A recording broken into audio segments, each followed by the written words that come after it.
All right, everybody, welcome to our executive briefing, a cybersecurity guide for not-for-profits. I'm Lee Hodgson, technology strategist with Rodin, and very excited to have Brendan Welch, our Chief Information Officer at Rodin, with us today. Now, look, I'm not here today to throw out some wild, scary figures about how many millions of dollars imminent cyber attacks going to cost your organization. But we are going to be sharing with you some relevant insights to help you be more informed about what's actually going on in this space. And we'll also share some actionable steps that you can use to immediately apply to be more effective at managing risk in your organization. So let's jump right in. Being on the front line, we are seeing cybercrime. It's impacting people from all walks of life, but it's definitely hitting small organizations the hardest. While cyber attacks on the large companies and government agencies, they're the ones that get the majority of the news coverage. We find that it's smaller organizations in general that are more vulnerable to cyber criminals and suffering proportionately more from the results of cyber attacks. While it's true that smaller organizations may not be directly targeted in the same way that, say, an Optus or Medibank may be, attackers tend to be casting a broader net, so it's more opportunistic. And it's that lack of cybersecurity expertise, those internal operations staff, underinvestment in cybersecurity, and overall smaller IT budgets that are contributing factors to this level of vulnerability.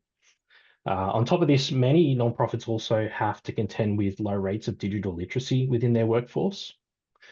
And the sector itself, it's a pretty high target. Health service providers and charities are among the top 5 sectors that are affected by cyber breaches in Australia. And this is also due to the sensitive information we often handle that's of high value to attackers. So things like personally identifiable information, they can be health information, case management records, donor details, financial details. These are all quite lucrative targets for bad actors.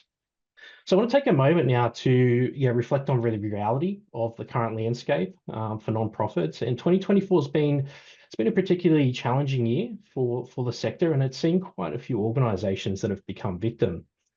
And these are just a small sample. As recently as August 2024, we saw there was a disability support worker who succumbed to a devastating ransomware attack, which was orchestrated by a ransomware gang that were known as Riceda. And so the result there was exposure of sensitive staff data, which was subsequently posted on the dark web. And that included things like personal data, included passport scans, identity documents, and financial information. And the attackers actually demanded a ransom of, which was the equivalent of about $94,000 Australian for that organisation.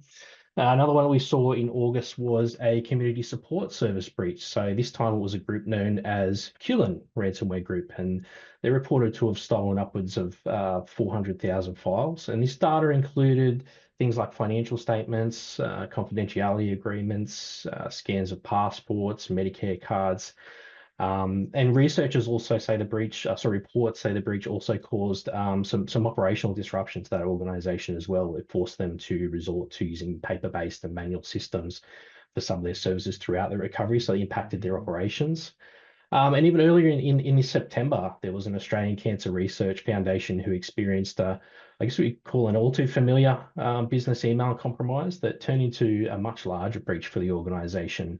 So pretty typical of what we see. A malicious actor was able to access the charity's network via a compromised email account. That began with a phishing email that came from someone that was known to them, who had themselves also been breached. And then this allowed the attacker to gain access to the organization's network, included multiple people's email inboxes for a number of internal employees. And the data exposed in that breach were things like contact details, donor IDs, payment histories, all sorts of case information as well. And I'd say a lot of you probably experienced an account compromise in your organization at some point.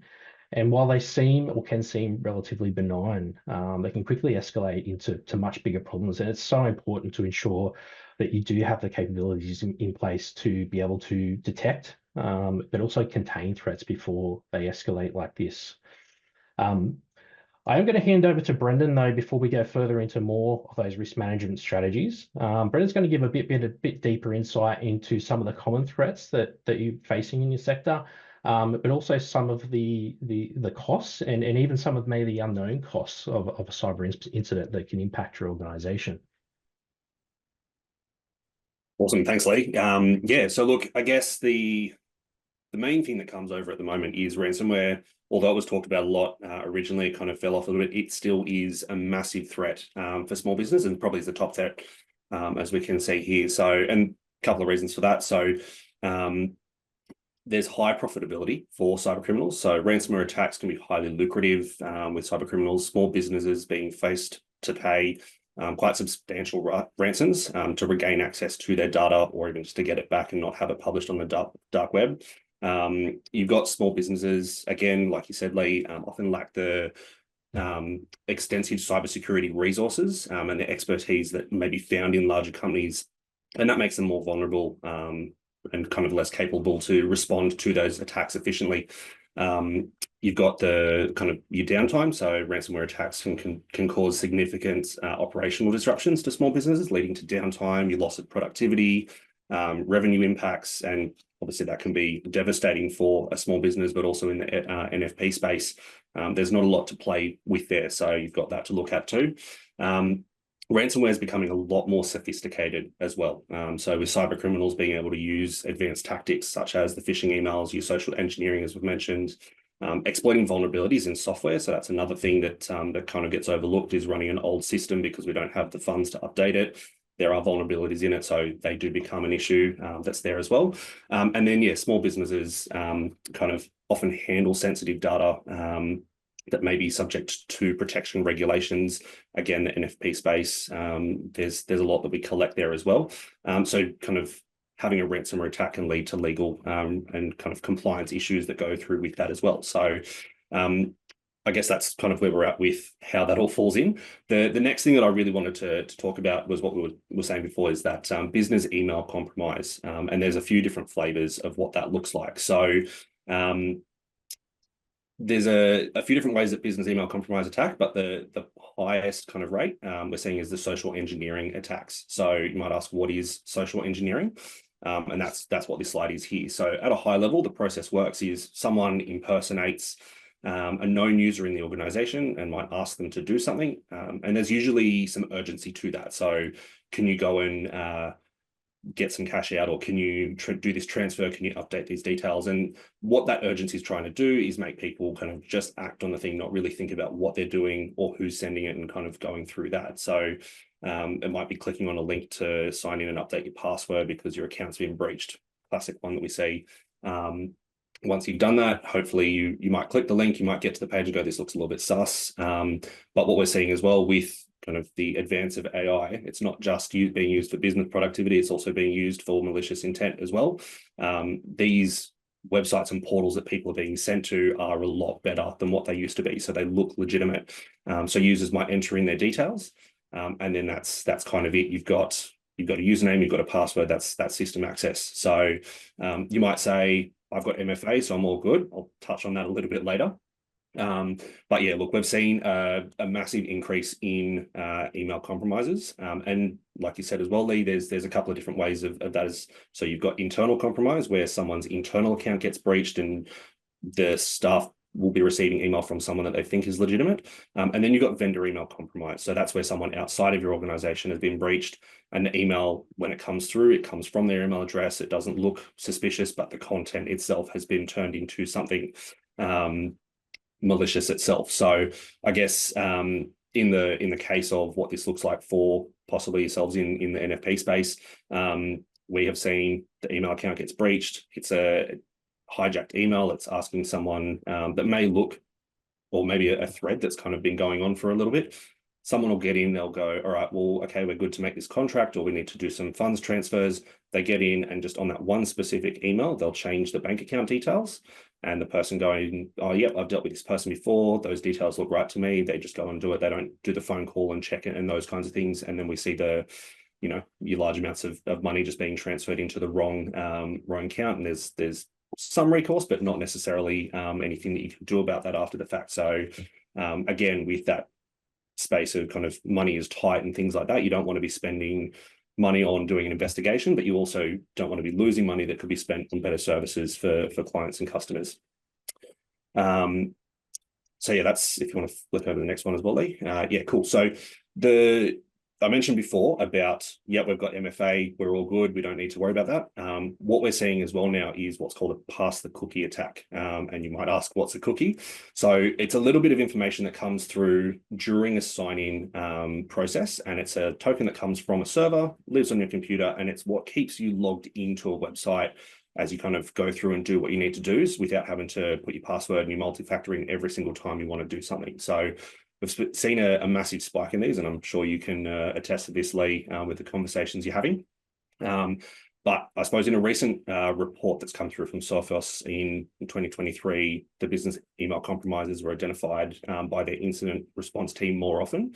And that's kind of coming through with the ransomware as well. The stolen credentials, including these browser cookies, they're being used in this. So the way that this works for you and kind of how you may not even realize what's happening, I'll run through the process that you've got as well, kind of using Microsoft 365 as a bit. So you might get an email from someone that you trust, their account's been breached, comes through to your mailbox, says, hey, you need to reset your password. Cool, all right, clicks on the link, you go and enter in your username, your password. There's some tools that are being used in the background. It generates your multi-factor token. That all comes into your computer.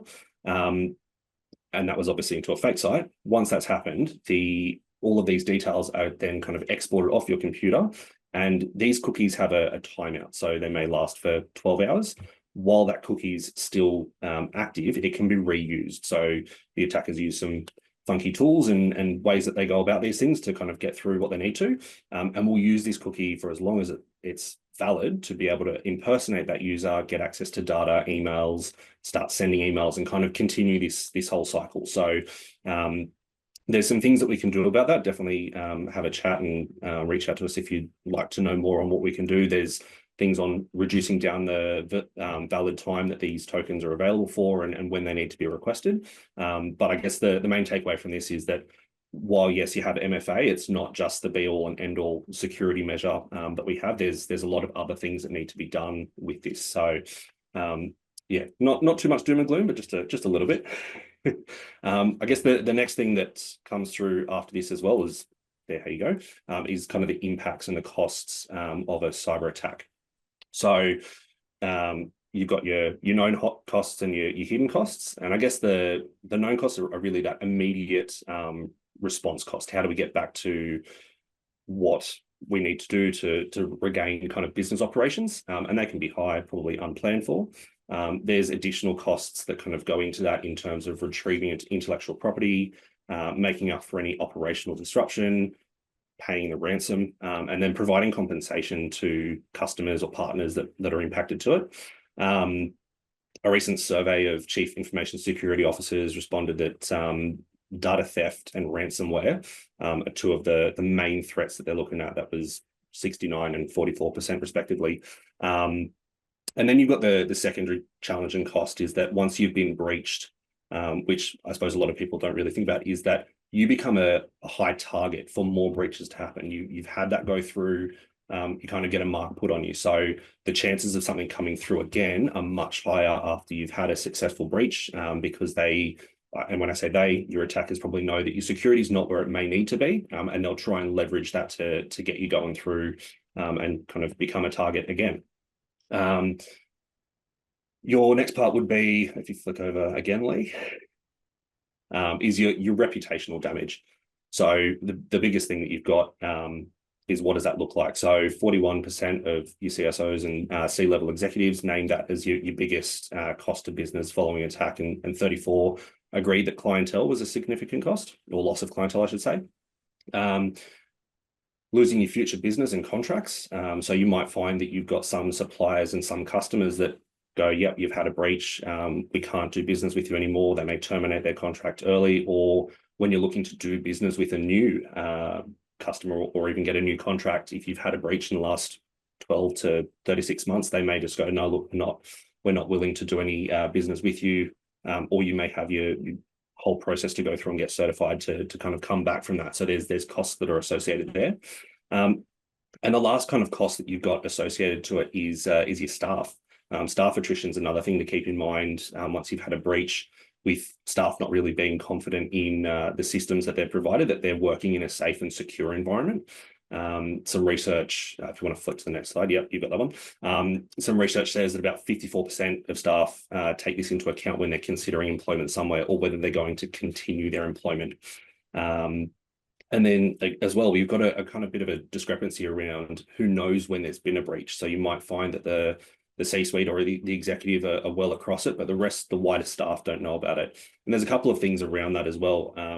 While you never want to be in a cyber incident environment or situation, it's what you do about it when you get there. So it's definitely a great time to look at what you've got, improve your systems, but also to train your staff. It's one of those things, go, hey, this has happened, be aware of it. Again, like I said before, if you've been breached, you're more likely to get breached again. It's being hyper aware as an organization definitely helps there. So I guess what you really want to be able to do is instill that kind of complete confidence and trust after an event that something's happened to your existing and future clients, that you've got a strong business kind of acumen around security, and that the threat has been solved, and then any threat to your trade name has been kind of remediated. So with that little bit of doom and gloom, I'm going to pass back to Lee around responsibilities.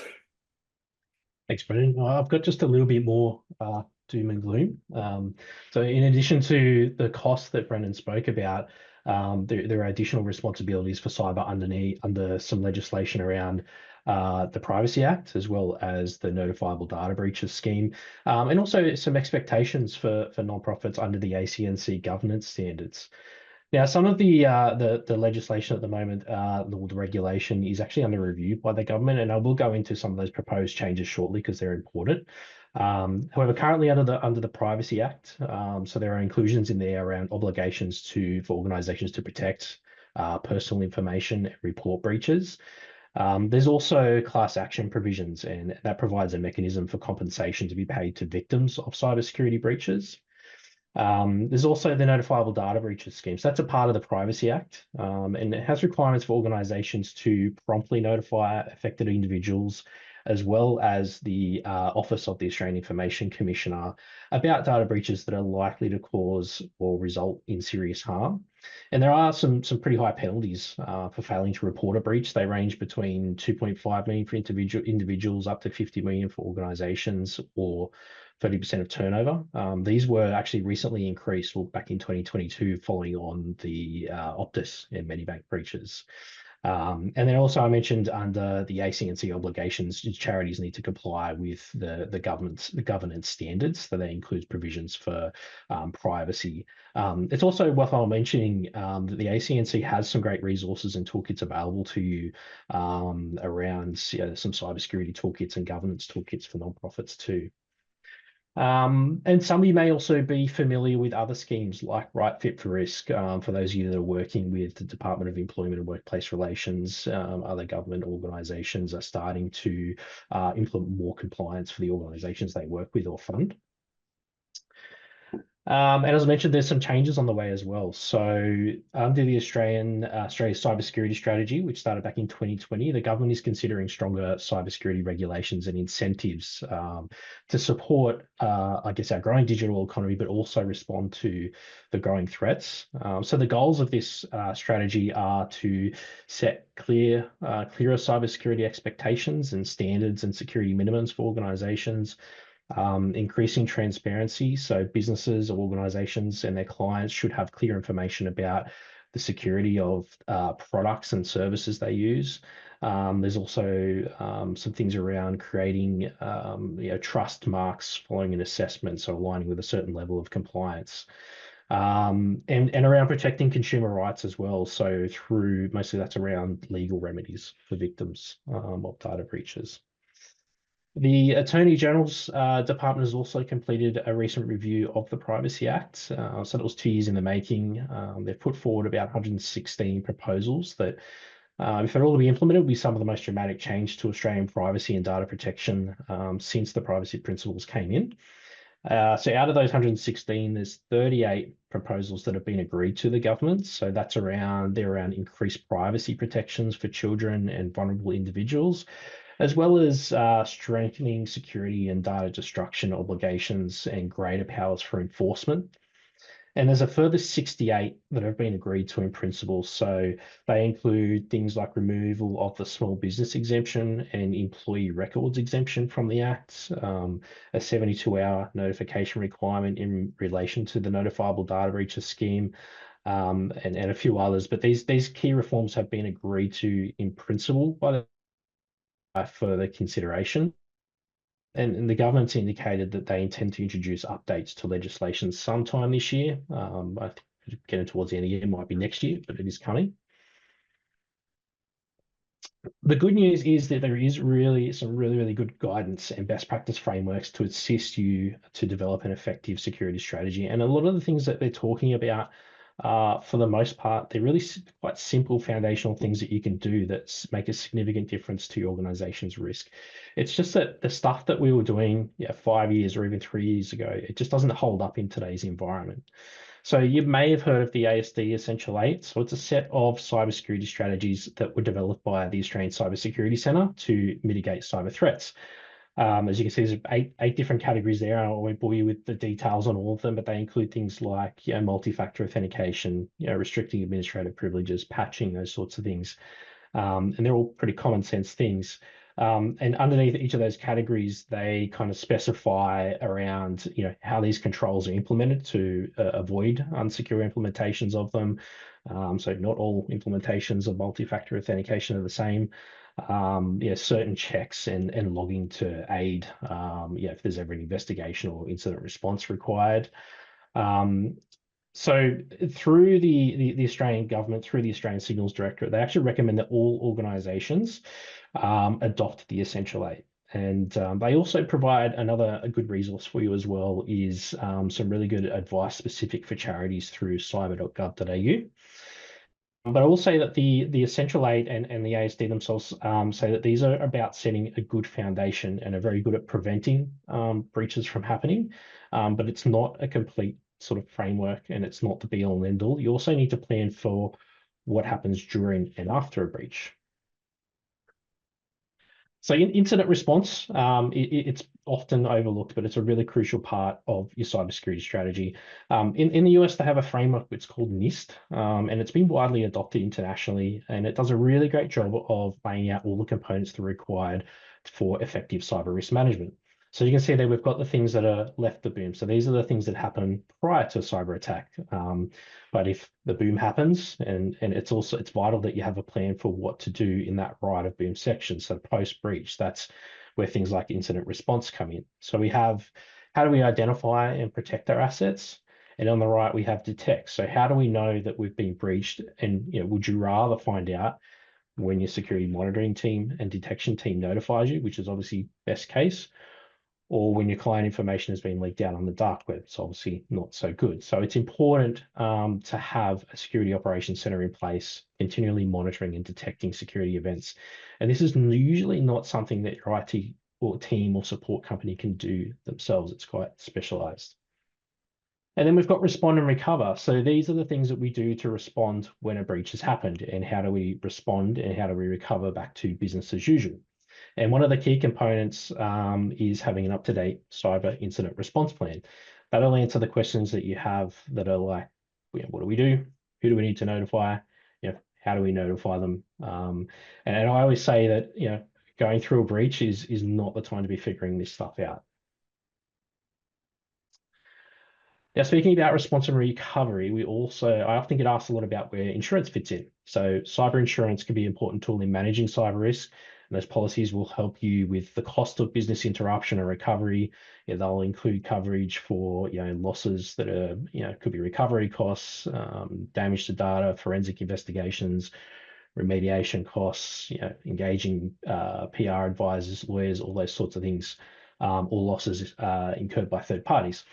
But that insurance is going to help the organization to manage the consequences of a cyber attack, but it should be considered alongside your other risk management practices, like the development of a greater cyber risk management strategy, controls, regular risk assessments. It should be seen as your last resort, and you really don't want to be testing the limits of your insurance policy. The things they won't help you with are things like your reputational damage, whether that's the organization or professional for executives, loss of clients, market share in the market, all the things that Brendan spoke about earlier. And there's a lot of change going on in the cyber insurance market itself. So we've seen, as we see the number of attacks surge, obviously, so will the cost of premiums, the exclusions in policies, and also the minimum standards being set by insurers. So those of you that are existing policyholders would have noticed significant increases in premiums or more stringent renewal conditions. Typically, though, the things that insurers are looking for are the controls we spoke about earlier in the Essential 8 and NIST guidelines. Exclusions I touched on as well, so they've grown. It's really important to understand and read the fine print. Increasingly, insurers are limiting or excluding certain losses from cover, like ransomware, or certain wordings now limit the cover around known vulnerabilities. So those limitations could be something like hardware or software that's reached end of life and is no longer supported, or there could be a patch available to fix, but no action has been taken. So you really want to make sure that IT is patching your systems and doing vulnerability management to identify vulnerabilities before they become a greater breach. Another thing to be aware of too is that the carriers will not pay out if you're misrepresenting on your insurance renewal application form. So it really is crucial to involve the right parties when you're filling those out, those applications. Make sure there's no misrepresentations or mistakes. That could be something that's changed on the network or not understanding what security controls they're asking for. Or what you've got in place. So yeah, like I said, or things that perhaps when you're filling them out on behalf of HR or IT, so they could limit or deny coverage if that's the case. So look, we've covered off on the threat landscape, what's at stake, the essential strategies you should employ. I will say that the biggest threat to your organization, though, is complacency and inaction.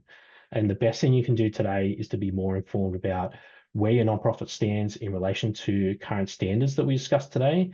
Don't assume that your IT has this covered for you. Now, at Rodin, what we do every day is we take organizations just like yours through the journey towards cyber resilience. And often the best place to start that journey is with a risk assessment. It will help your organization to build an understanding of risk objectively and without bias. Gives you the assurance that there are no gaps or mistakes that have been overlooked, and also supports decision making about prioritizing risk to mitigate. So for those of you today that are with us, we will be sending out a resource that you can use to do your own self-assessment to help you give you a preliminary insight into your organization's cyber maturity. We are also providing a number of base level risk assessments that are performed by one of our experienced assessors that's available. So we'll be sending out some information post this about how to engage Rodin for those resources if you're interested. And look, with the risk being so high and security is becoming increasingly complex to manage, we also provide services that can complement your existing IT provider or team with managed cybersecurity services. So that enables them to focus more on their support responsibilities while we handle the complexity of cybersecurity. We can do alignment with those best practice standards like Essential 8 and NIST as a managed services. And we're also delighted to have recently launched our secured managed IT services. So one of the things we've realized at Rodin and what we believe in is that nonprofits today, they need a lot more than just day-to-day IT support and upkeep. So we've redefined how we deliver managed IT services with a security-first approach that integrates cybersecurity at the core, but also strategic enablement into the fabric of our managed IT service. So that does conclude the presentation for today. We do have a minute left if there are any questions that anyone would like to ask. You can just pop them in the Q&A there.